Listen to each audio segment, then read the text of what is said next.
अध्याय 5 त्याचे 19 ते 21. Galatians chapter 5 19 to 21. गलतीकारांचं पत्र अध्याय 5 त्याचे 19 ते 21 पर्यंत. Galatians गलतीकारांचं पत्र chapter 5 अध्याय 5 verse 19 to 21. त्याचे 19 ते 21 पर्यंत. शरीर के काम तो प्रकट है, अर्थात व्यभिचार, गंदे काम, लुचपन, मूर्ति पूजा, जादूटोना, बैर, झगड़ा, ईर्ष्या, क्रोध, विरोध, फूट, विधर्म, दाह, मतवालापन, लीला क्रीड़ा, इनके जैसे और काम। इनके विषय में मैं तुमसे पहले कह देता हूँ कि जैसे पहले भी कह चुका हूँ कि ऐसे ऐसे काम करने वाले परमेश्वर के राज्य के वारिस न होंगे। देहाची कर्मी तर उघड आहेत, तीही सार कर्म, अशुद्धपणा, कामातुरपणा, मूर्तिपूजा, चेटके, वैर, कलह, मत्सर, राग, तटफुटी, पक्षभेद, हेवा, खून, दारूबाजी, रंगीलपणा आणि अशा इतर गोष्टी यांविषयी मी तुम्हाला पूर्वीचे सांगून ठेवले होते। तेच आता सांगून ठेवतो की अशी कर्मी करणाऱ्यांना देवाच्या राज्याचे वतन मिळणार नाही। प्रार्थना करें। आनंद गोड पवित्र सेनाधीश पिता प्रभू येशू ख्रिस्ताच्या गोड आणि सर्व सामर्थ्य नावाने तुझ्या नंबराच्या सिंहासनाच्या समोर येतो। तानाऱ्या गोड पवित्र पिता वचन आम्ही लक्षपूर्वक ऐकण्यासाठी सहायता कर ही माझी विनंती, माझी प्रार्थना आहे। दया कर माझ्या तानाऱ्या गोड पवित्र पिता, वचन लक्षपूर्वक ऐकण्यासाठी मदत कर आणि जसं ऐकतो तसं पालन करण्यासाठी सहायता कर प्रभू येशूच्या नावाने। Praise the Lord.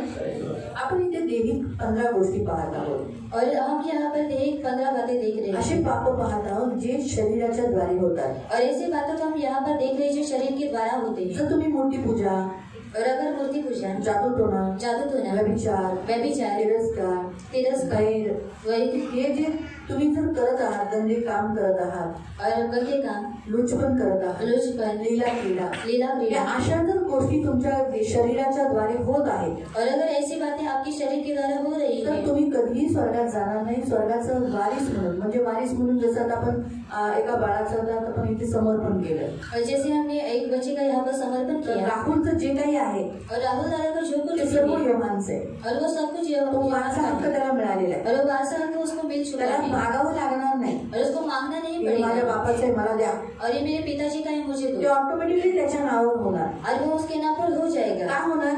और क्यों हो कारण तो जाएगा? त्याचा मुलगा आहे, क्योंकि वो उसका बेटा है, त्याचा वारिस आहे। उसका वारिस है। पण त्याच रीतीने उसी रीति से येशू ख्रिस्तामुळे और यीशु मसीह के कारण आज आपण पण काय आहोत? स्वर्गाच्या राज्याचे वारिस आहोत। और आज हम भी स्वर्ग के राज्य के वारिस आपण स्वर्गात जाणार और आहोत, हम स्वर्ग में जाने आपल्याला वाले स्वर्ग मिळणार और हमें स्वर्ग मिलने वाला आणि जर है। आपण शरीराची ही जर कामं केली लेकिन अगर हमने ये शरीर के कामों को तर किया आपल्याला स्वर्गाचे वारिस आपण होणार नाही। आपण मागितलं तरी आपल्याला मिळणार नाही। और हम स्वर्ग के राज्य के वारिस नहीं होंगे। अगर हमने मांगा तो भी हमको नहीं मिलेगा। म्हणून आपल्याला काय करायचंय? और इसलिए हमें क्या करना है? ह्या शरीराच्या कामापासून आपल्याला सुटकारा मिळायची। और इन शरीर के कामों से हमें छुटकारा प्राप्त करना है। आपल्याकडून ही कामं का होतात? और हमारे से ये काम क्यों होते कारण ते हैं? कुठेतरी शरीरात आहे, क्योंकि वो कहीं पर तो हमारे शरीर में है म्हणून ते आपल्यामध्ये काम करतात। और इसलिए वो हमारे अंदर काम करते हैं। बघा, मला बोट आहेत और देखो मुझे म्हणून मी उंगलियां बोट हलवते, हैं और इसलिए मैं उंगलियों को हिलाती हूँ। बरोबर आहे।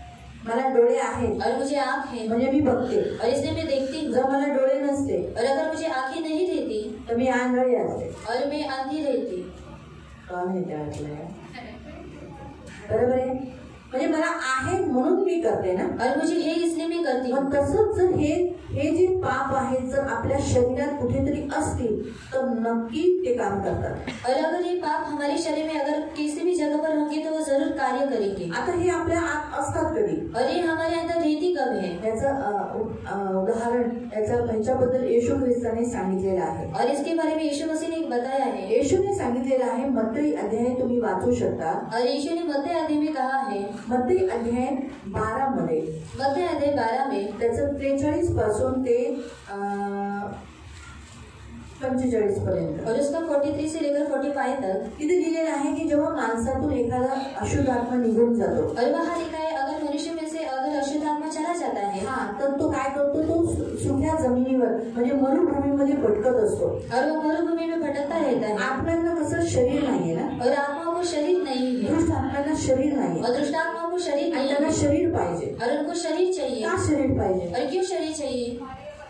हा, काम करायला। और काम करने के लिए, त्यांना काम करायचे और उनको काम करना है, शरीराच्या द्वारे वाईट काम करायचे, और शरीर के द्वारा बुरे काम करना म्हणून है, त्यांना शरीराची गरज आहे. और इसलिए उनको शरीर की जरूरत है. म्हणून ते काय करतात, और इसलिए वो क्या करते हैं, माणसाच्या शरीरात येतात, और मनुष्य के शरीर में आते हैं लपून राहतात, और चुप कर बैठते हैं. वेळेचा साथ वेळ बघून ते आपली संधी साधून घेतात, और समय को देखकर वो अपने काम करते और काम करके लेते हैं. तसं त्या रीतीने तिथे आपण पाहतो की जर एखाद्या ख्रिस्ती व्यक्तीने और अगर एक मसीह व्यक्ति ने जर स्वतःला शुद्ध केलं नाही, और अगर खुद को शुद्ध नहीं किया अर्ध शुद्ध केलं, और आधा ही शुद्ध किया है, अर्ध तिथे काय लिहिले, अधूरे सुधार की द्वारा आई हुई विपत्ती.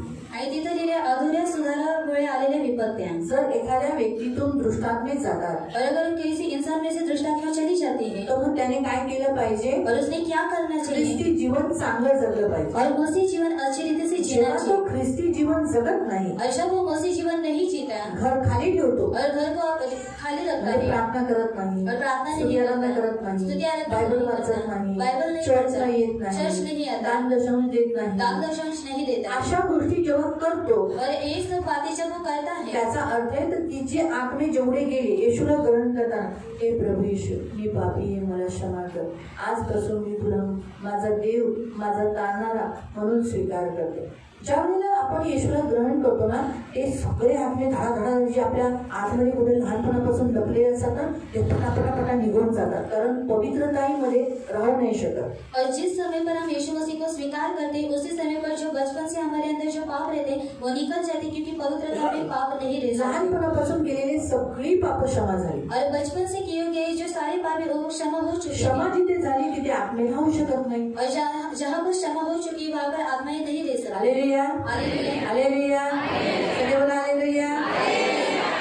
प्रश्न विचारणं चालू करू का? मध्ये मध्ये प्रश्न विचारावं लागेल. झोपू नका, आणि वेळ पण कमीच आहे आपल्याकडे, म्हणून झोपू नका.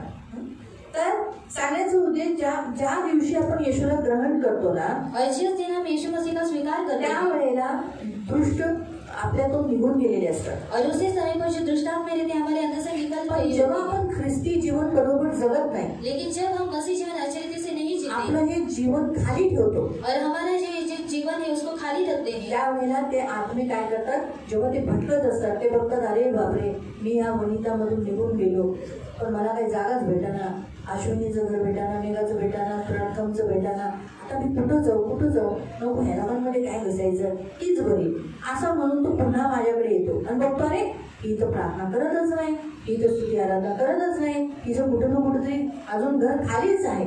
म्हणजे मी चर्चला येते और मैं चर्च में आती हूँ, पण जे येशूची कामं केली पाहिजे ते मी करत नाही. लेकिन जो यीशु के काम मुझे करना चाहिए वो मैं नहीं कर रही. मग ती येते पुन्हा, और वो फिर से आती है, तिला जागा भेटते उसको जगह मिलती है आने के आणि लिए, आपल्यापेक्षा सातांना घेऊन येते, और वो अपने से सातों को लेकर आती जे है, वाईट आत्मे. जो बुरे आत्मे हैं. मग हे जे आपण आत्मे वाचतो ना, और ये जो आत्मा को जो हम एक पढ़ते हैं, माळ्याचे मणी आहे, एक माला जो देखी है ना उसके मणी आहे.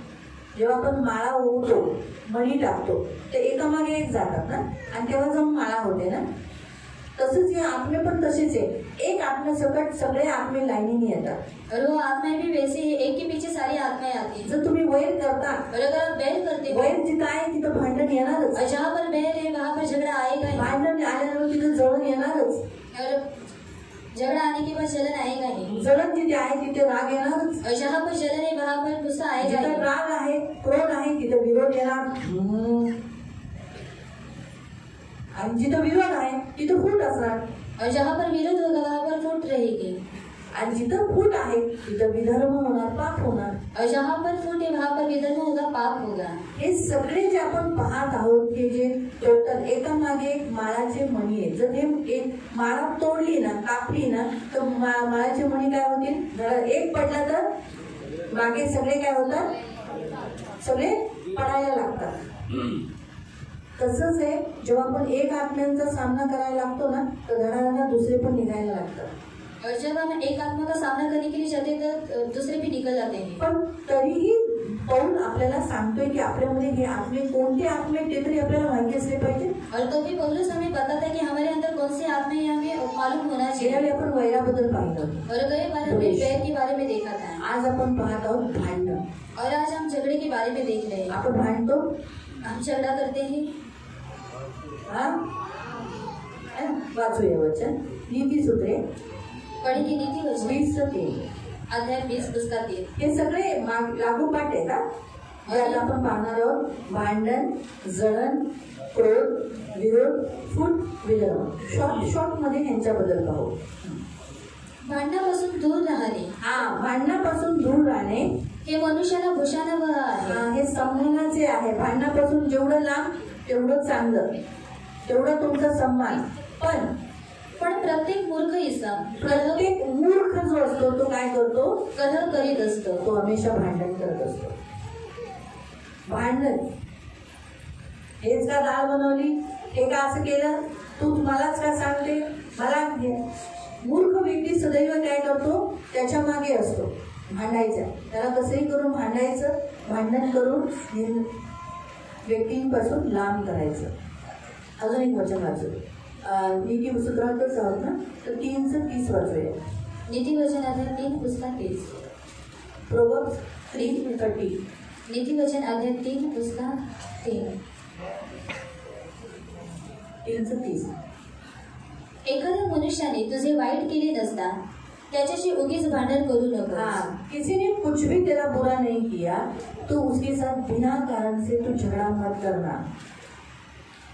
जुळून करणाऱ्यांची स्पर्धा करू नकोस, त्याची कोणतीही रीत स्वीकारू नकोस। तू कुछ भी बुरा काम करके नुकसान नहीं करना.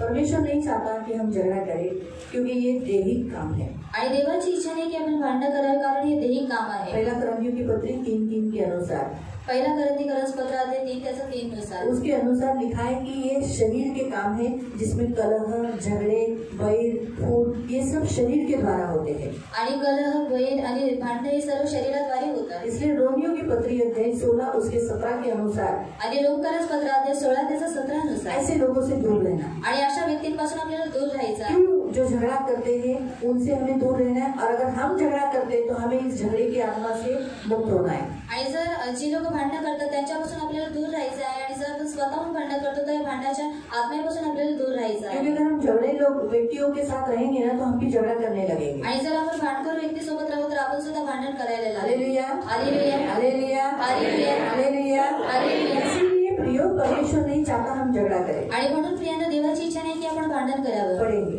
दूसरा तिमोथी अध्याय 2 उसका 14 आणि त्याचा 14। सेकंड तिमोथी 2 अध्याय 2 त्याचा 14। तू या गोष्टींची त्यांना आठवण दे। तू सब बातों को स्मरण कर, त्यांना प्रभु समोर निक्षून सांग की उन्हें परमेश्वर के सामने, यानी आप सबको, तिमोथी को वो क्या कहता है? कलीसिया में आने वाले सभी लोगों को तू क्या कर, उनको स्मरण दिला कि तुम लोग कौन हो, मसीह के हो। दूसरा, उनको आज्ञा दे सबके सामने, क्या? शब्द युद्ध करू नका। झगड़ा मत करो, ते कशाचाही उपयोगी न पड़ता। ये किसी काम का नहीं। झगड़ा करके कुछ भी नहीं मिलेगा। हम बेफिजूल छोटी छोटी बातों में आपस में एक दूसरे के साथ झगड़ा करते, माँ बच्चे, पति पत्नी एक दूसरे के साथ, या हम आपस में झगड़ा करके कोई भी मैटर सॉल्व नहीं होता। आणि भांडण करून कोणती समस्या मिटती नहीं आणि मिटत नाही। ये लक्षात, ये हमेशा याद रखो। आणि हे नेहमी लक्षात ठेवा। जितना झगड़ा करेंगे उतना बढ़ेगा, आणि जेवढं आपण भांडण करू तेवढं ते वाढेल। इसलिए परमेश्वर नहीं चाहता कि हम झगड़ा करें। आणि म्हणून देवाची इच्छा नाही की आपण भांडावं। इसलिए कलीसिया में आने वाले लोगों को पौलुस कहता है कि तू उन्हें आज्ञा दे कि झगड़ा नहीं करे। आणि म्हणून मंडळीमध्ये येणाऱ्या लोकांना पौलुस म्हणतो की त्यांना आज्ञा दे की त्यांनी भांडण करू हम नये। जितना झगड़ा जिससे करेंगे, अपन आपस में सोचो हम झगड़ा करेंगे तो वो व्यक्ति हमसे दूर हो जाता है। आणि आपण जेवढं भांडतो, आपण जर आपापसामध्ये भांडण करतो तर तो व्यक्ती आपल्याला तेवढ्यापासून दूर होतो। उस व्यक्ति, हमें ऐसा लगता है कि ये व्यक्ति मुझसे प्यार नहीं करता, इसीलिए मुझसे झगड़ा कर रहा है। आणि आपल्याला असं वाटतं की हा व्यक्ती माझ्याशी प्रेम करत नाही म्हणून हा माझ्याशी भांडत आहे, है ना? और इसलिए वो व्यक्ति हमेशा सोचता है इसको मैं अच्छा नहीं लगता ना, इसलिए मुझसे झगड़ा करता है। आणि म्हणून तो व्यक्ती नेहमी विचार करतो की ह्याला मी आवडत नाही म्हणून तो माझ्याशी भांडतो। इसलिए प्रियो, झगड़ा करना ये मार्ग नहीं है, आणि भांडण करणं हे मार्ग नाहीये। इसलिए परमेश्वर नहीं चाहता हम झगड़ा करें। आणि म्हणून देवाची इच्छा नाही की आपण भांडावं। पूर्ण लाइन वाचली, क्लिप लावायची तिथे,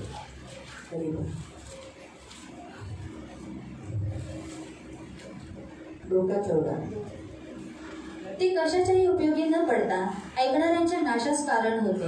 जो भी झगड़ा सुनता है उसका नाश होता है. सच है. झगड़ा जो भी सुनेगा तो ऐसा है, तूने ऐसा किया, ऐसा किया, तेरे कुछ काम करे, ऐसा करके अगर हम एक दूसरे से झगड़ा करते हैं, जो सुन रहा है उसको तो वो तो नाश ही होगा ना. आणि जे ऐकत आहे त्याचा तर नाश होईल. चाहे सुनने वाला भी झगड़ा करेगा, वो भी क्या करेगा, वो चुपचाप बैठेगा आणि ऐकणारा काय करतो असेल ना, झगड़ा करो, वो गाली दे रहा है, तेरा सब ऐसा वो नाश होगा ना. वो भी क्या करेगा, वो भी झगड़ा करेगा ना. तू कैसा है, तू ऐसा है, तू ऐसा है, तू ऐसा है, तू ऐसा है. बराबर है. जब कोई सामने से आपसे झगड़ा करता है तो आप क्या झगड़ा नहीं करते क्या? आणि जेव्हा समोरून कोणी तुमच्याशी भांडतं तेव्हा तुम्ही भांडत नाही का? करते है ना. तो वो सामने वाला झगड़ा किया इसलिए आपने झगड़ा किया, इसलिए आप भी नाश हो रहे ना. आणि तो समोरचा तुमच्याशी भांडण करत आहे म्हणून तुम्ही भांडताय म्हणजे तुमचा सुद्धा नाश झाला. यानी सुनने वाला, झगड़ा सुनने वाला भी नाश हो जाता है. आणि भांडण ऐकणाऱ्याचा सुद्धा नाश होतो. बाइबल हमें बताता है, आणि बायबल आपल्याला सांगतं, जिसको झगड़ा अच्छा लगता है आणि ज्याला भांडण आवडतं उसको पाप अच्छा लगता है. आणि त्याला पाप आवडतं. पढ़ेंगे नीति वचन 17 का 19. नीतिसूत्रे अध्याय 17 त्याचे 19. 17 का 19. नीतिसूत्रे अध्याय 17 त्याचे 19. जो कलह प्रिय, जो झगड़ा पसंद करता है तो अपराध प्रिय असतो. उसे पाप करना अच्छा लगता है. जो आपले दार उंच करतो तो नाशाला आमंत्रण देतो. एवढं मिळालं का प्रिय? क्या मिला? इसलिए प्रियो झगड़े से बचे रहो. आणि म्हणून प्रियाने भांडणांपासून वाचा. झगड़ा परमेश्वर नहीं चाहता हम मसीह हैं और हम आपस में एक दूसरे के साथ झगड़ा करें.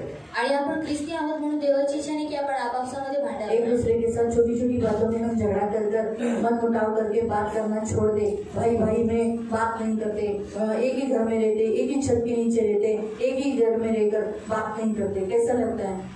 क्योंकि झगड़ा हो गया. झगड़ा होने से क्या होता है, बात करना बंद हो जाता है ना.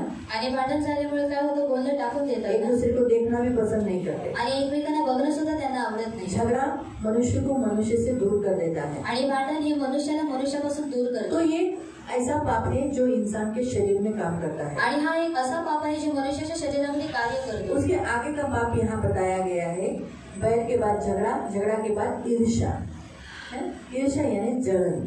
आणि ईर्ष्या म्हणजे जळण. जलन. हम जलते हैं आणि आपण जळण करतो.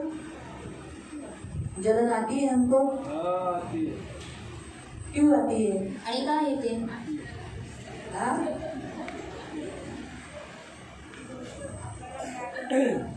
कि वो बात अच्छी मुझे नहीं मिली, ये इसको मिला.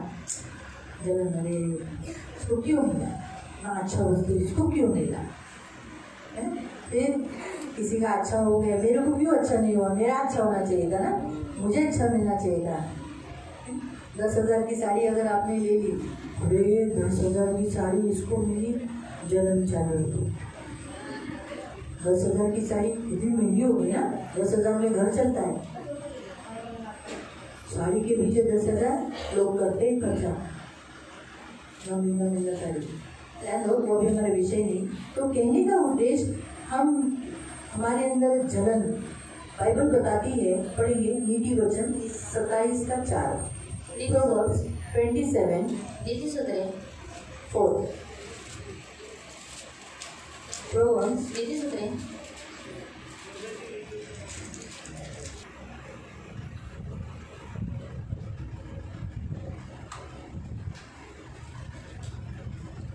क्या है, फिर से पढ़ो.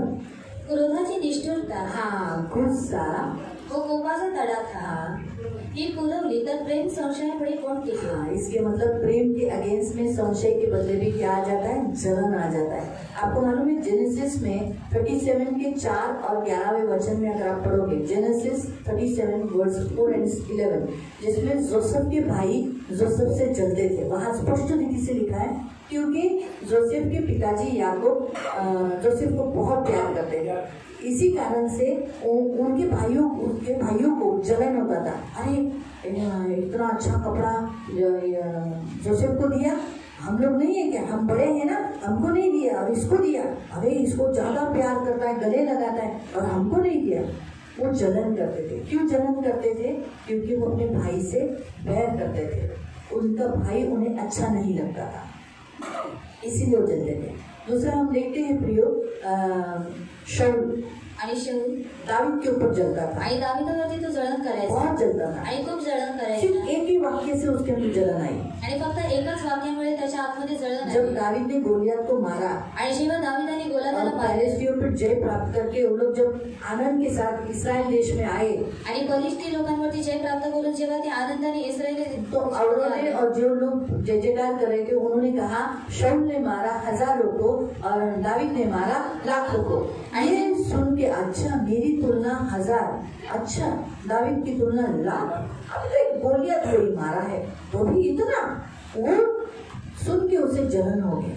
आणि जेव्हा लोक त्याची स्तुती करत होते दाविदाची ते सर्व ऐकून शाऊलामध्ये जळण उत्पन्न और झाले। इस जलन ने क्या किया, उसको अंदर ऐसा बुरा काम किया कि वो दावीद को मारने लगा। आणि या जळणने काय वाईट काम केलं की तो दाविदाला मारू लागला। जलन जब किसी के अंदर आती है तो वो दूसरे का बुरा चित्ती है। आणि जळण जेव्हा कोणा दुसऱ्यामध्ये येते तेव्हा तो कोणाचा तरी वाईट चित्त वो चाहता है, जिसके अंदर जलन होता है वो सोचता है कि ये मर जाए, नाश हो जाए, इसका खराब हो जाए। आणि ज्याच्यामध्ये जळण असतो तो विचार करतो की हा नाश होऊन जावा, हा मरून जावा, खराब व्हावा। हाँ, इसलिए प्रभु बिल्कुल नहीं चाहता कि हमारे अंदर जलन हो। आणि म्हणून प्रभूची बिलकुल पण इच्छा नाही की आपल्यामध्ये जळण असावी। इसलिए बैर के पीछे झगड़ा, आणि वैराच्या मागे भांडण, झगड़े के पीछे जलन कारण होता है आणि भांडणाच्या मागे जळण असते और जलन के पीछे गुस्सा। आणि जळणाच्या मागे राग। हाँ, जो हम पढ़ेंगे भजन संगीता आणि आपण वाचूया स्तोत्र संहिता 37:8। स्तोत्र संहिता अध्याय 37 त्याचा 8। बाइबल हमें बताती है क्रोध करो पर पाप मत करो। आणि बायबल आपल्याला सांगतात की क्रोध करा पण पाप नका करू। इफिसियों की पत्री में पढ़ सकते हैं। आणि हे इफिसिकरास पत्रामध्ये तुम्ही वाचू शकता। तुम्हारा क्रोध सूर्य अस्त होने से पहले मिट जाना चाहिए। आणि तुमचा क्रोध हा सूर्य अस्त झाल्यानंतर मिटून गेला पाहिजे। लेकिन क्रोध हम अक्सर इतना कर देते कि हमारे सहने के बाहर हो जाता है। आणि क्रोध आपण नेहमी एवढं करतो की ते आपल्या सहनशक्तीच्या बाहेर और असतं। इस क्रोध के मारे क्या हो जाता है, हत्या आ जाती है। आणि ह्या क्रोधामुळे काय होते, हत्या होते। काइन इतना क्रोधित हुआ कि उसने अपने भाई की हत्या कर डाली। आणि कैन हा एवढा रागवला की त्याने काय केलं, आपल्या स्वतःच्या भावाची हत्या यहाँ केली। तक वो इतना क्रोधित हुआ कि परमेश्वर से भी गुस्से में बोलने लगा, मैं क्या मेरे भाई का रखवाला हूँ। आणि तो एवढा रागवलेला होता की तो देवाशी सुद्धा रागामध्ये बोलू लागला की मी माझ्या भावाचा राखणदार तो आहे जब का। क्रोध आता है आणि जेव्हा तो क्रोध येतो इंसान पाप करता है आणि तेव्हा मनुष्य पाप और करतो। परमेश्वर नहीं चाहता कि हम मसीह लोग क्रोधी हो। आणि देवाची इच्छा नाही की आपण ख्रिस्ती लोक ही क्रोधित असावे। जल्दी गुस्सा करना ये तो बिल्कुल हमसे ना हो। आणि लवकर रागवणे हे तर आपल्याकडून होऊ नये। राग सोडून दे, क्रोधाविष्टपणाचा त्याग कर। हाँ, गुस्सा छोड़ दे, क्रोध को छोड़ दे। जळफळू नकोस। हाँ, जलन मत कर, तेरे अंदर जो जलन हो रही है उसके कारण जो गुस्सा आ रहा है वो छोड़ दे। अशाने दुष्कर्माकडे प्रवृत्ती होते। इससे क्या होगा, तो बुरा काम करेगा। दुष्कर्म यानी बुरा काम, हत्या करेगा, लूटेगा या चोरी करेगा या मार डालेगा। मालूम हुआ? आणि समजलं, ये इससे बुरे काम हो गए। आणि ह्याच्याद्वारे वाईट कामं होते। आगे पढ़ेंगे, नीति वचन निकालेंगे 29। नीतिसूत्रे अध्याय 29 काढूया। प्रोवर्ब्स नीतिसूत्रे 29 अध्याय 29 11। आणि त्याचा 11। मूर्ख आपल्या मनातील सर्व क्रोध व्यक्त करतो। हाँ, जो मूर्ख होता है वो अपने क्रोध को उंडेल देता है और पण सुज्ञ तो मागे आवरून ठेवतो। वो क्या करता है, अपने गुस्से को कंट्रोल करता है। सर अगर 2-4 कांसुली में मारू लेकिन कंट्रोल।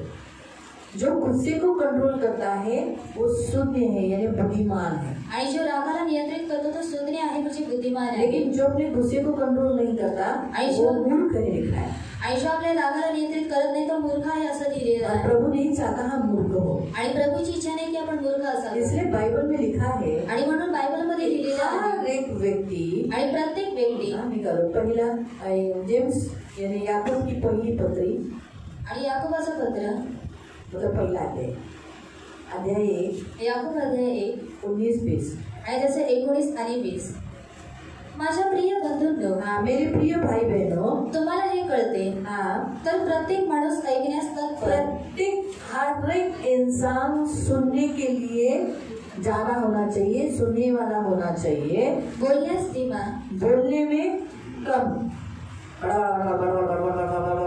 कम बात करो। रागास मंद असावा और क्रोध में धीमा, जल्दी गुस्सा नहीं करना, धीमा। ऐसा हर एक व्यक्ती हो, ऐसे प्रभु की इच्छा है। आणि असा प्रत्येक व्यक्ती असावा अशी देवाची इच्छा आहे।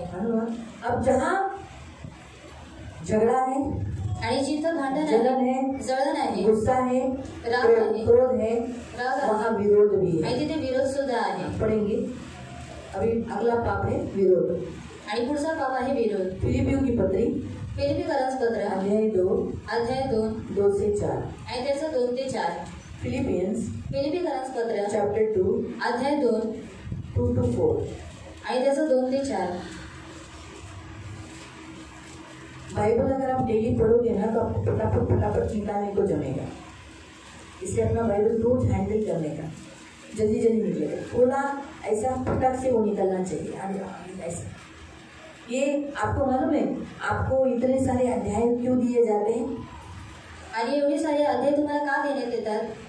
मुझे 2-3 जनों ने बोला था कि कितने आप अध्याय देते हैं, आणि मला 2-3 जण म्हटले होते की तुम्ही किती अध्याय देता इतने क्यों पढ़ाते हो? आणि एवढं का तुम्ही एक वाचून अध्याय देता? पढ़ा के सिखाने का, आणि एक अध्याय वाचून तुम्ही शिकवायचं, ये इसका ये निकालो, आणि ह्याचं हे काढा, फिर उसी अध्याय का थोड़े टाइम के बाद दूसरा अध्याय देने के बाद तुम वापस रिटर्न आते हो। आणि दुसरा अध्याय दिल्यानंतर मग पुन्हा तुम्ही त्याच अध्यायामध्ये तो येता, पहले उसी अध्याय का कंप्लीट करने का ना, आणि पहिले त्याच अध्यायाचं तुम्ही पूर्ण हमको शिकता आगे पीछे कराते हो। आणि पुढे मागे करवता। तो बोला अच्छा है ना, कैटेसिसी बहाने से तुम्हारे हाथ में बाइबल आगे पीछे तो होता है। आणि चांगलं आहे, याच बहाण्याने तुमच्या हातातून बायबल जे आहे ते पुढे मागे तर होतं। अगर आप ढूंढ पाते हो, ऐसा तुम्ही शोधून प्राप्त करता, हाँ तो इसका मतलब आप डेली बाइबल पढ़ते हो। आणि याचा अर्थ की तुम्ही रोज बायबल वाचता। अगर आप ढूंढते हो, आणि जर तुम्ही शोधता मिलता ही नहीं, जल्दी जल्दी निकल नहीं रहा है, आणि लवकर लवकर निघत नाहीये, हाँ तो इसका मतलब आप कम पढ़ते हो। आणि याचा अर्थ तुम्ही कमी वाचता, और आपको मिलता ही नहीं है, आणि जर तुम्हाला सापडतच नाहीये, इसका मतलब आप पढ़ते ही नहीं हो। आणि याचा अर्थ की तुम्ही वाचतच नाहीये। एटलीस्ट इसी बहाने से आप लोग बाइबल को हाथ तो लगाते हो,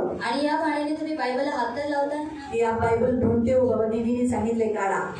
और दीदीने बताया निकालून। आता पुढच्या रविवारपासून मी एक काम करेल, और अगले सिटीज में काम करो, आता हिला वाचायला नाही देणार। और ऐसे पढ़ने के लिए नहीं दूंगी। कशाला पुढच्या रविवारी, आतापासूनच तुम्हाला तुमच्याकडून बाइबल वाचून घ्या। मैं आपसे बाइबल पढ़ा कर लूंगी। हा प्रत्येकाला एक एक वचन, और हर एक को एक एक पुढच्या वेळेला जरा जास्त वचन काढेल। मला खास 2-3 जणांनी बोलले, मी म्हटलं तुलाच बायबलचा कंटाळा येतो ना, म्हणून तुला हे काढायला शोधायला त्रास होतो, तर हे काढणं गरजेचं आहे। और ये निकालना जरूरी है। आता आपण कोणतं वाचणार आहोत? फिलिपिकरांचं पत्र 2 ते 4। फिलिपीकरांस पत्र अध्याय 2 ते 4। हा तर वाचूया। सुनील भाऊ वाचा, उभे राहून वाचा, दुसरा अध्याय। उभं राहा, उभं राहायचं आणि वाचायचं। कुणी या बायबल काढायला सांगितलं ना, मान खाली करून नाही वाचायचं, म्हणजे कसं तुमचा आवाज सगळीकडे जाईल। तर तुम्ही संचित व्हा, म्हणजे एकमेकांवर सारखी स्तुती करा आणि एक जीव होऊन एक चित्त अशा प्रकारे माझा आनंद पूर्ण करा। तर पाण्याच्या आवाज पोकळ दोन मिळवण्याच्या वतीने काही करू नका। जोराने, अजून जोराने, आवाज जेवढा मोठा आहे तेवढा काढा। तर नित्याने एकमेकांना आपल्यापेक्षा श्रेष्ठ माना। तुम्ही कोणीही आपले हित पाहू नका, तर दुसऱ्यांचे हित पहा। हा बस, खाली बसा, बरोबर वाचा। इथे लिहिलेलं आहे की विरोध या छोटी बड़ाई के लिए कुछ मत करो, आणि विरोध किंवा मोठ्या साक्षीसाठी काही करू नका, दीनता से एक दूसरे को अच्छा समझो, आणि दीनतेने एकमेकांना स्वतःपेक्षा चांगलं अपना समजा, हित नहीं आणि स्वतःचं हित नाही, दूसरों का हित समझो। आणि दुसऱ्यांचं हित पहा। विरोध का काम क्या है मालूम? आणि विरोधाचं काम काय आहे? विरोध का काम है अगेंस्ट हो जाना। आणि विरोधाचं काम आहे विरोधात उभं जहाँ राहणं, कहाँ परमेश्वर का काम होने वाला है वहाँ पर अगेंस्ट खड़ा रहना। आणि जिथे कुठे देवाचं काम होणार आहे त्याच्या विरोधामध्ये उभं वो राहणं। भी किसके लिए? मेरे सेटिस्फाई। जैसे मैं आपको एक बाइबल का एक उदाहरण बताती हूँ। आणि मी बायबलचं तुम्हाला एक उदाहरण सांगते। मरियम ने जटामासी का बहुमूल्य इत्र यीशु के चरणों में लाया आणि मरियमने जटामासीचं जे बहुमूल्य इत्र होतं ते येशूच्या चरणावरती आणलं और पूरा डाल दिया, आणि पूर्ण टाकलं, उसमें से कुछ भी बचाया नहीं। आणि त्याच्यामधून काही वाचलं पूरा नाही, घर सुगंधित हुआ। आणि पूर्ण जे घर होतं ते यीशु खुश हुआ आणि येशू सुद्धा प्रसन्न सब झाला शिष्य खुश हुए आणि सर्व शिष्य खुश अभी झाले यहाँ पर अभी आप सब बैठे हो आणि आता तुम्ही इथे सर्व बसलेले बहुत आहात खुशबू आ रही है अच्छी आणि खूप चांगला वास येत आहे तो आपको कैसा लगेगा आणि मग तुम्हाला कसं वाटेल अच्छा लगेगा ना क्या परफ्यूम है वाह ऐसा बोलोगे ना लेकिन उसके इसमें यहूदा इस्करियोती वहां बैठा था आणि तिथे यहूदा इस्करियोती बसलेला उसने होता तुरंत विरोध किया आणि त्याने लगेच विरोध केला अरे 300 दिनार में क्यों बेचा नहीं गया आणि 300 दिनारामध्ये हा काम विकण्यात नाही आला कंगालों को दिया जाता ना आणि कंगाला दिला ये असता विरोध उसने क्यों किया कंगालों के लिए किया था क्या आणि हा विरोध त्यांनी कंगाल उसको लोकांसाठी केला कंगालों की होता चिंता थी क्या आणि त्याला कंगालांची चिंता उसकी होती का? उसकी खुद की इच्छा थी आणि त्यांची स्वतःची इच्छा क्योंकि वो होती 300 दिनार उसको मिलते कारण ते 300 दिनार त्याला भेटले उसे वो चोरी करने के लिए मिलता आणि त्याला ते चोरी करण्यासाठी अपनी भेटले मर्जी से उसे खर्चा करने को मिलता आणि स्वतःच्या इच्छेप्रमाणे त्याला खर्च करण्यासाठी इसीलिए भेटले. उसने विरोध किया आणि म्हणून त्याने विरोध केला जबकि उस स्त्री ने परमेश्वर की सेवा के लिए किया आणि जेव्हा की त्या स्त्रीने देवाच्या सेवेसाठी हे लेकिन केलं इसने तुरंत विरोध किया आणि ह्याने लगेच विरोध केला तो ये एक स्पिरिट होती है एक के बाद एक हमारे अंदर कभी कभी कार्य करती जहाँ कुछ अच्छा होने वाला रहेगा उधर विरोध करना नहीं ऐसा क्यों नहीं ऐसा जैसे मैंने कहा कि मैं बहुत सारे वचन निकालती हूँ और मुझे अच्छा लगता है ताकि इसी बहाने से आप बाइबल पढ़ लेते हो बाइबल पढ़ते हो आणि मला हे खूप चांगलं वाटतं की त्याच्या बहाण्याने तुम्ही बायबल घेता आणि बायबल वाचता मेरा मुख्य उद्देश्य ये नहीं रहता है कि आप बाइबल पढ़ो बाइबल ढूंढो मेरा मुख्य उद्देश्य ये रहता है कि जो मैं सिखा रही हूँ वो बाइबल में है इसलिए मैं आपको वो रेफरेंस देती हूँ वो वचन देती हूँ क्यों क्योंकि मैं मेरा मन घड़त कुछ बताकर सिखा रही हूँ ऐसा ऐसा करके नहीं सिखा रही हूँ मैं जो बोल रही हूँ वो उसमें है इसमें है वो जो मैं बोल रही हूँ कि जैसे झगड़ा करना मूर्खों को पसंद आता है इधर लिखा है वही मैं वचन आपको दिया आणि जे काही याच्यामध्ये लिहिण्यात आलेलं आहे तेच वचन मी तुम्हाला देते तो वचन क्या होता है हमें चेंज करता है आणि वचन काय करतं आपल्याला परिवर्तित करतं तो वचन में लिखा है सच बात है नहीं करना चाहिए आणि वचनामध्ये लिहिलेलं आहे म्हणून नाही केलं पाहिजे तो ये हमारे अंदर आता है वचन हमें बदल देता है आणि हे आपल्यामध्ये येतं आणि वचन आपल्याला परिवर्तित करतं इसीलिए प्रियो हम वचन आपको देते हैं मेरा मुख्य उद्देश्य यही है वचन आपको देने का आणि माझा मुख्य उद्देश वचन देण्याच्या मागे हाच आहे जिसने मुझे बोला था उसने बाद में कभी नहीं मुझे बोला आणि ज्याने मला म्हटलेलं होतं त्याने पुन्हा मला कधी असं म्हटलं नाही उसे उत्तर ही ऐसा मिला कारण त्याला उत्तरच या रीतीने भेटलं मालूम हुआ तो इसलिए वचन बहुत इम्पोर्टेंट है आणि वचन हे फार गरजेचं आहे विरोध करना आणि विरोध करणं जब हमें कोई परमेश्वर का वचन बता रहा है और हम उसके अगेंस्ट जाना हम विरोध करना अरे ये क्या है ऐसा थोड़ी होता है ऐसा नहीं है ये हमारे विरोध ये दुष्ट आत्मा है जो एक माला का मणि है जो इन सब के साथ अंदर कहीं ना कहीं छुपा बैठा है आणि जे दृष्टांत ते एका माळ्याचे मणी आहेत आणि ते एकमेकांमध्ये लपलेले असतात ठीक है अभी हम पढ़ेंगे अगला नीति वचन 18 उसका 1 प्रोवर्ब्स 18:1 आणि नीतिसूत्रे अध्याय 18 त्याचे 1 जगदीश पढ़ेगा 18:1 खड़ा होके पढ़ने का और गर्दन ऊपर और जोर से जितना आवाज ऊंचा है उतना जो दूसरों से अलग हो जाता है वह अपनी इच्छा पूरी करने के लिए ऐसा करता है और सब प्रकार की खरी बुद्धि से बहस करता है। आमीन बैठो क्या लिखा है जो अपनों से दूसरों से अलग करता है यानी विरोध करता है वो क्या कर रहा है वो अपनी इच्छा पूरी करना चाहता है आणि जो स्वतःला दुसऱ्यांपासून वेगळं करतो त्याला विरोध करायचा असतो म्हणून तो काय करतो स्वतःची इच्छा पूर्ण करण्यासाठी तो वेगळं होतो अब विरोध के साथ साथ उसके साथ जुड़ा है फूट आणि नेक्स्ट पार्ट फूट आणि विरोधाशी जोडलेला आहे फूट फूट यानी कैसे आणि फूट म्हणजे कसं बाइबल में हमने प्रेरितों के काम में बरनबास और पौलुस के बारे में हम देखते हैं आणि प्रेषितांच्या कृत्यामध्ये आपण बर्नबास आणि पौलाबद्दल पाहतो बरनबास मरकुस को लेना चाहता था आणि बर्नबासला मार्कला घ्यायचं होतं लेकिन पौल बिल्कुल मरकुस को पसंद नहीं कर रहा था क्योंकि मार्क एक जगह में सेवा करते समय एक जगह में रुक गया और इनके साथ नहीं आया आणि पौल हा मार्कला बिलकुल पसंद करत नव्हता कारण तो सेवा करत असताना एका ठिकाणी थांबलेला होता मार्क छोटा था आणि मार्क लहान होता जवान था आणि तरुण होता जवानों को कैसा है किधर अच्छा लगा तो उधर और उसको इतना सेवा का इतना मतलब एक सीरियसनेस जो एक सीरियसनेस मतलब हाँ गंभीरता मतलब एक जिम्मेदारी है ये उसको भी तो मालूम नहीं था उसे क्या लगा इनके साथ घूमने को जा रहे सेवा के लिए जा रहे लेकिन एक जगह में जाने के बाद उसको इधर थोड़ा अच्छा लगा तो बोला तुम लोग आगे जाओ मैं इधर ही रहता हूँ आणि एका ठिकाणी सेवेला गेलेला असताना त्याला ती जागा आवडली म्हणून तो तिथेच थांबला. यरूशलेम में जब ये लोग जाने के बाद बरनबास और पौल ने सोचा कि हम वापस जिस स्थान पर कलीसिया स्थापित किया वहाँ पर एक बार वापस हम राउंड अप मारेंगे, देखिए तो कैसी चल रही है कलीसिया, वहाँ का हालचाल क्या है. तो बरनबास ने कहा ठीक है हम मरकुस को भी लेके जाएंगे. आणि पौल कहता है नहीं, बिल्कुल नहीं. आणि बिलकुल नाही. उधर फूट हो गया उन्हें. आणि तिथे त्यांच्यामध्ये फूट पडली. जहाँ बरनबास ने पौल के साथ मिलकर सेवा की, इतनी सारी कलीसिया बनाई साथ मिलकर, वो दोनों अलग हो गए. ये इधर ये इधर, तू जा तेरे रास्ते, ये अलग रास्ते पे गया. बरनबास मरकुस को लेकर गया, लेकिन बरनबास ने मरकुस को बनाया.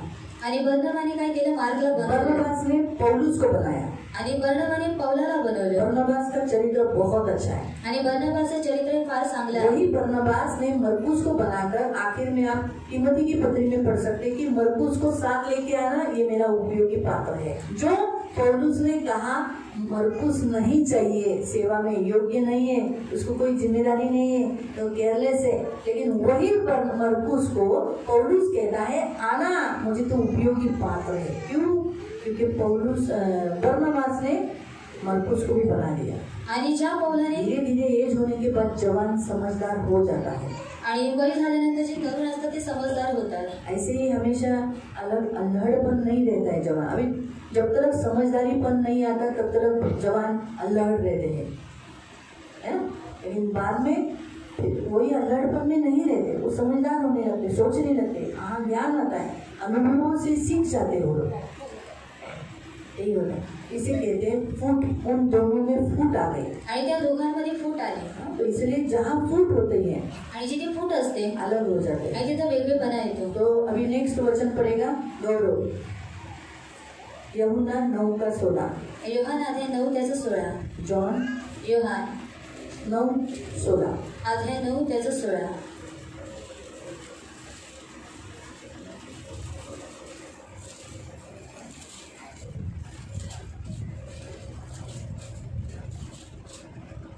जोराने योहान 9:16.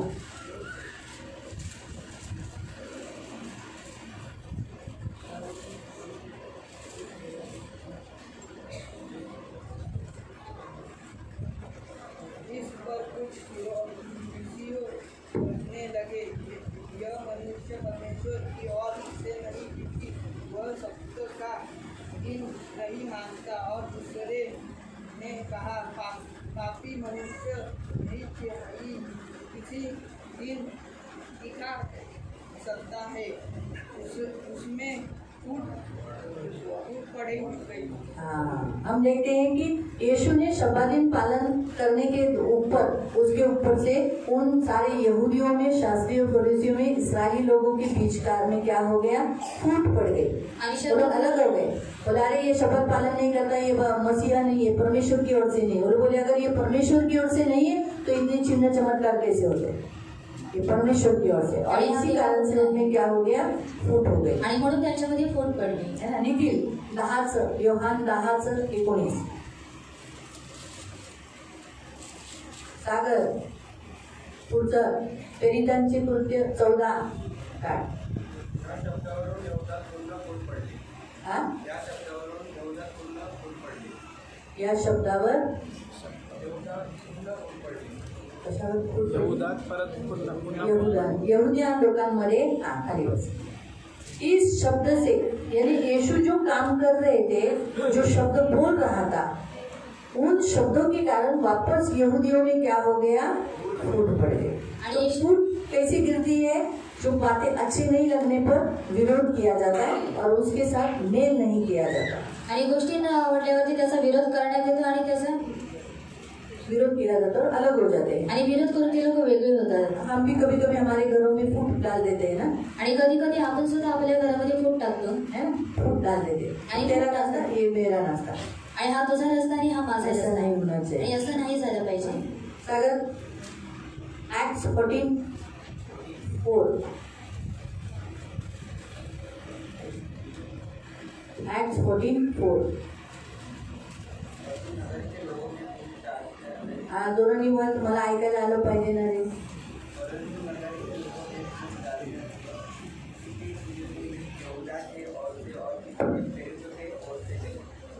हाँ, क्या लिखा है हम देखते हैं वहां पर क्या हो गई, लोगों में फूट पड़ गई. कुछ लोग यहूदियों की ओर से हुए, कुछ लोग पेरिताइयों की ओर से हो गए, उनमें फूट पड़ गई.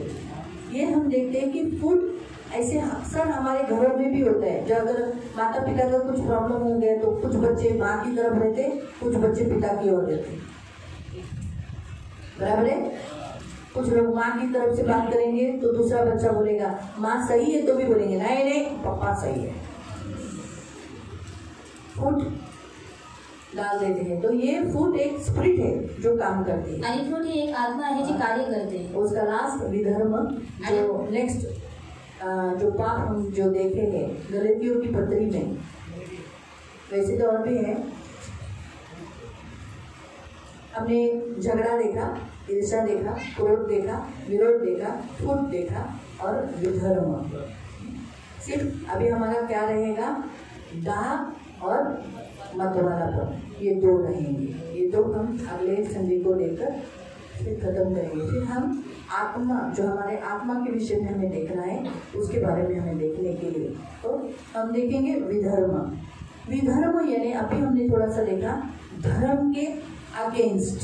आणि विधर्म म्हणजे धर्माच्या विरोधात, जो धर्म के काम करना है आणि जे धर्माची कामं करायची आहेत, मसीह के अनुसार चलना है आणि ख्रिस्तानुसार जे उसके चालायचं अगेंस्ट आहे करवाना. आणि त्याच्या विरोधामध्ये जैसे करायचं. मैं बताती हूँ, अभी हमें चर्च आना, एक संडे के दिन चर्च आना, आणि रविवारच्या दिवशी चर्चमध्ये, लेकिन ये संडे के दिन हमें चर्च लेके नहीं जाएगा, कहीं और जगह लेके जाएगा. आणि हा रविवारच्या दिवशी आपल्याला चर्चमध्ये घेऊन जाणार नाही, परंतु कोणत्या दुसऱ्या ठिकाणी घेऊन जाईल. प्रार्थना के समय पे चर्च में जाना, मंदिर में बैठना, प्रार्थना के लिए बैठना, लेकिन ये प्रार्थना करने नहीं देना, ये मोबाइल पे देखने को जाएगा. आणि प्रार्थनेच्या वेळेला मंदिरमध्ये जाणं, प्रार्थना करणं, पण प्रार्थना करू देणार नाही, परंतु मोबाईलमध्ये पाहिजे. तो ये इसे कहते हैं विधर्म. जो मसीह के काम है उसके अगेंस्ट ये काम करवाता है. आणि जी काही ख्रिस्ताची कामं आहेत त्याच्या विरोधामध्ये हा कामं करून घेतो. तो अभी हम पढ़ेंगे तीतुस की पत्री पढ़ेंगे, सोनी पढ़ेंगे तीतुस की पत्री. तीसरा अध्याय, तिथं अध्याय 3, उसका 10 और 11. आणि त्याचं 10 आणि 11. तीतुस की पत्री, तिथाचं पत्र, उसका तीसरा अध्याय, अध्याय 3, उसका 10 और 11. त्याचं 10 आणि 11.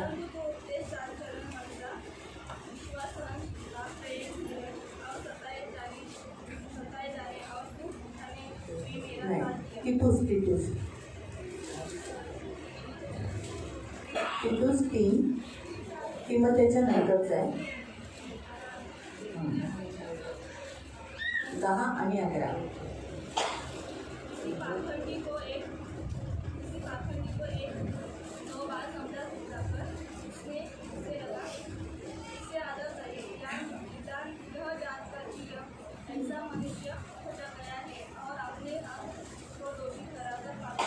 हाँ, किसी पाखंडी को, पाखंडी यानी क्या, यहाँ आकर हालेलुया धन्यवाद धन्यवाद, लेकिन अंदर भक्ति का बिल्कुल भी नहीं, सिर्फ भक्ति का वेश धारण किया, उसे कहते हैं विधर्मी व्यक्ति. आणि भक्तीचा फक्त वेश धारण करा त्याला म्हणतात विधर्मी. ऐसे व्यक्ति को 2-3 बार समझाना आणि अशा व्यक्तीला 2-3 वेळा और उससे समजावून अलग रहना. आणि त्याच्यापासून वेगळं और राहणं. ऐसा मनुष्य भटक गया है, आणि असा मनुष्य भटकलेला अपने आहे आप को पाप दोषी ठहराकर पाप करवाता है. आणि तो स्वतःला दोषी ठरवून तो पाप करवतो. तो अक्सर ये स्पिरिट क्या रहती है, ये भी हमारे अंदर जो प्रार्थना का समय करने के समय पे हम ऐसे एक्टिंग कराएंगे.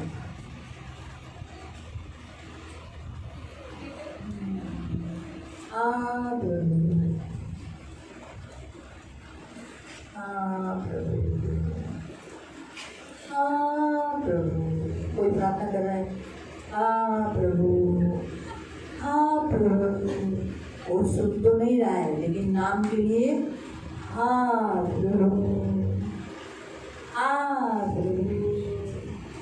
इसको क्या लगेगा, ओ कितनी भक्ति है ना ये. हम लोग भी हाँ प्रभु नहीं बोल रहे, लेकिन ये इसका मतलब ऐसा नहीं आप प्रभु मत बोलो, बोलो लेकिन प्रार्थना सुन कर बोलो, लेकिन ध्यान नहीं है उस प्रार्थना पे. आणि त्या प्रार्थनेवरती लक्ष नाही, लेकिन नखून में आणि नखांमध्ये आहे. हाँ, आँख खुला ही है, आँख खुला रहता है.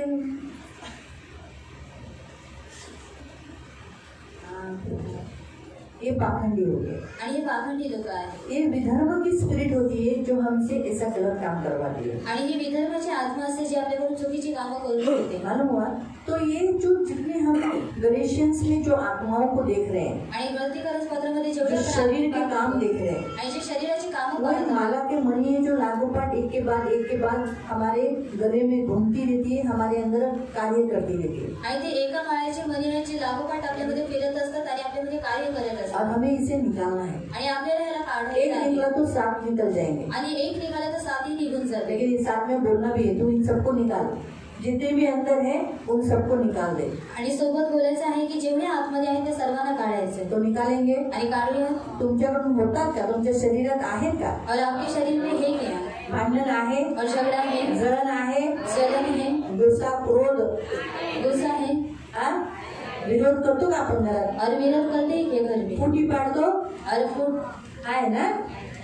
प्रार्थनेच्या वेळेला विधर्माच्या गोष्टी और विधर्म की बातें. आपण उभे राहू और हम खड़े हो जाएंगे आणि आपण त्याचा विरोध करूया. और हम उसका विरोध बायबल करेंगे. सांगते शैतानाचा सामोरे जावा, तो तुमच्यापासून पळून जाईल.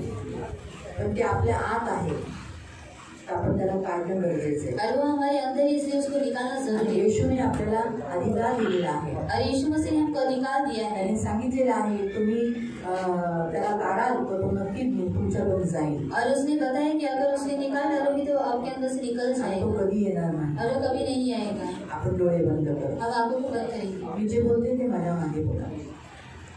पवित्र पिता, प्रभु यीशु के नाम से मैं आपके सामने आता हूँ. पिता, मैं आपका बेटा हूँ. आपने मुझे नाम देकर खरीदी किया है. इसीलिए मेरा शरीर पवित्र आत्मा का मंदिर है.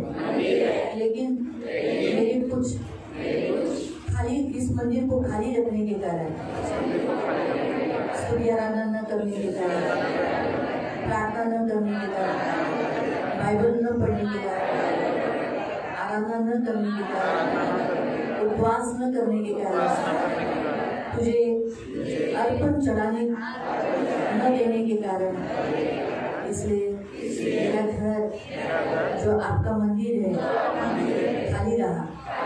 आपकी भक्ति जैसी होनी चाहिए वैसे नहीं हुआ. इसीलिए मेरे अंदर से जितनी आत्माओं को आपने निकाला वो वापस बढ़कर 7 गुना मुझ में बैठ गई है.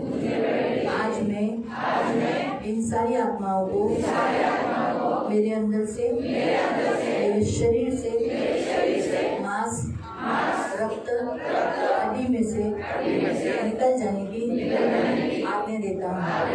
व्यभिचार, गंदे काम, लुचपन, मूर्ति पूजा, जादू टोना, बैर, झगड़ा, ईर्ष्या, क्रोध, विरोध, फूट, विधर्म, दाह, मतवालापन, लीला क्रीड़ा और इनके जैसे और जितने भी जो मेरे अंदर बैठ गई है 7, 14, 21, क्या मालूम कितने, उन एक को मेरे अंदर से निकल जाने की आज्ञा देता हूँ. मैं यीशु का मंदिर हूँ, पवित्र मंदिर हूँ. इसीलिए इस पवित्र मंदिर में पवित्र आत्मा वास कर सकता है. अशुद्ध आत्मा रह नहीं सकता. इसलिए जितनी भी अशुद्ध आत्माएं मेरे अंदर है निकल जाओ. यीशु के नाम से मैं बांधता हूँ और तुम्हारे कार्यों को कलवरी क्रूस पर डालकर नाश करता हूँ और मेरे अंदर से इन एक आत्माओं को निकल जाने की आज्ञा देता हूँ. इन आत्मा के साथ जुड़े हुए जितनी आत्माएं मेरे अंदर है एक के बाद निकल जाओ यीशु के नाम से. तुम सभी मेरे वश में हो यीशु के नाम में. इसलिए तुम्हें मेरी मेरी आज्ञाओं का पालन करना पड़ेगा। इसलिए अभी इसी घड़ी मेरे अंदर से निकल जा। अनक्लीन स्पिरिट, अशुद्ध आत्माएं, अशुद्ध काम करने वाले, शरीर के काम करने वाले, शरीर को अपवित्र करने वाले, निकल जा। यहाँ तक कि मैं बीमारी की आत्मा को भी मेरे खून में से, हड्डी में से, मांस में से निकल जाने की आज्ञा देता हूँ। डायबिटीज तू मेरे अंदर, मेरे खून के अंदर नहीं रह सकता, निकल जा। बीपी यीशु के नाम से मेरे खून के अंदर, मेरे हार्ट के अंदर तू रह नहीं सकता, निकल जा। यीशु के नाम से मेरे शरीर में नाना प्रकार की जितनी व्याधियां है, बीमारियां है, निकल जाने की आज्ञा देता हूँ। मेरे हड्डी में से बसवास करने वाली, हड्डियों को तकलीफ देने वाली, कमजोर करने वाली, झिलने वाली स्पिरिट आत्मा निकल जा। ये हड्डी यीशु की है, ये कमजोर नहीं है, ये कभी टूटेगी नहीं, ये कभी खराब नहीं होगी, ये मसीह की महिमा करेगी। यीशु के नाम से मेरे अंदर से सारे अनक्लीन स्पिरिट, हड्डी में से, मांस में से, खून में से निकल, और पवित्र आत्मा प्रज्वलित हो जाए। आप सामर्थ्य से भरो। पवित्र आत्मा मुझे परिपूर्ण करो, मुझे शक्ति दो, मुझे सामर्थ्य दो। अब इसी घड़ी आपका सामर्थ्य उमड़ कर आए, बहने पाए, उमड़ कर बहे। ये मेरी प्रार्थना है। मैं विश्वास करता हूँ मेरे अंदर झगड़ा, जलन, क्रोध, विरोध, फूट, विधर्म नहीं है। मैं इन्हें स्वीकार नहीं करता। मेरा इनसे कोई भी रिश्ता नहीं है। मैं मसीह का हूँ और मसीह मेरा है। धन्यवाद देता है। यीशु के नाम से प्रार्थना करता है। आमीन। आंखों को बंद रखना। पवित्र पवित्र करुणा में प्रेमी पिता प्रभु यीशु के नाम से प्रभु मैं आपके चरणों के पास आके आए हुए तेरे सभी बच्चों को यीशु के लहू से कवर करके पवित्र पिता प्रभु इनका शरीर पवित्र आत्मा का मंदिर है।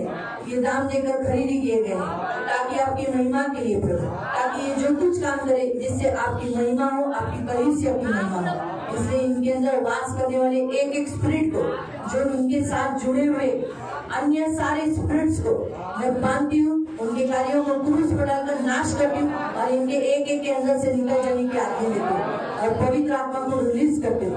पवित्र आत्मा तूने इन्हें झगड़े का आत्मा नहीं दिया है, जलन का आत्मा नहीं दिया है, क्रोध का आत्मा नहीं दिया, विरोध का आत्मा नहीं दिया, फूट का आत्मा नहीं दिया, विधर्म का आत्मा नहीं दिया, परंतु प्रेम, सामर्थ, संयम का आत्मा दिया।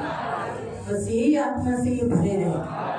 आपका लहू लगाती हूँ, करुणा दया मांगती हूँ, आपके छेदे हुए हाथों में सुरक्षित रखा प्रभु, आंखों के पुत्री के समान संभाल, इनके जीवन से आपकी महिमा होने के लिए मदद करें। इन सबको यीशु के नाम से कवर करते, आपका दास होने के नाते मैं इन्हें आशीषित कर। ये भले चंगे स्वस्थ हो चुके हैं, इनकी कन्फेशन में ही सामर्थ्य है, इनकी कन्फेशन से ही सब बंधन टूट चुके हैं। तो इन्हें आया है छुटकारा देने प्रभु, आशीष देने का।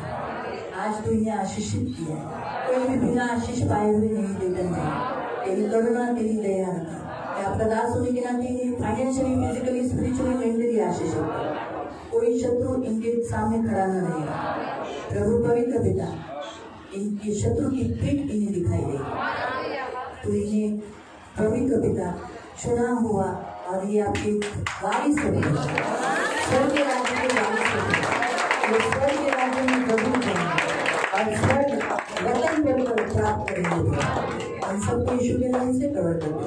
शबा दिन की सारी आशीष देना, करुणा की कृपा के पंखों में सदा सुरक्षित रखना, गंदे वासना भरे लोगों से दूर रखना, इन्हें लगी हुई सारी बुरी नजर यीशु के नाम से निकाल दो। और प्रभु lust of eyes, lust of spirit का अधिकार तोड़कर पिता पुत्र पवित्र आत्मा का अधिकार घोषित कर आपके रक्त में सुरक्षित रखना, ये बहुत आशीषित करना। तो इन सब की ढाल, इन सब का कवच, तो इन सब की ढाल, इन सब का कवच आंखों के पुत्री के समान ही समान। इनके घर में हमेशा सुख शांति मिल रहेगी। इनके मन में मसीह का मन घोषित करके और मसीह की शांति इनके मन में राज्य करे। धन्यवाद देते। इनके पैर बहुत सुहावने हैं। इनके पैरों में प्रभु पवित्र पिता, प्रभु एक अथॉरिटी है, प्रभु अधिकार है। जहाँ कदम रखते वहाँ तेरा राज्य स्थापित कर।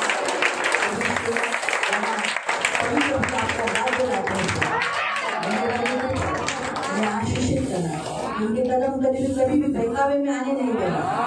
प्रभु पवित्र पिता, जैसे ही उन याजकों का पैर यरदन नदी में टिकते ही यरदन नदी दो भाग हो गई, ऐसे ही प्रभु ये जिस कदम जगह पर कदम रखेंगे वहाँ मार्ग तैयार हो। जहाँ मार्ग नहीं वहाँ पर मार्ग तैयार करेगा।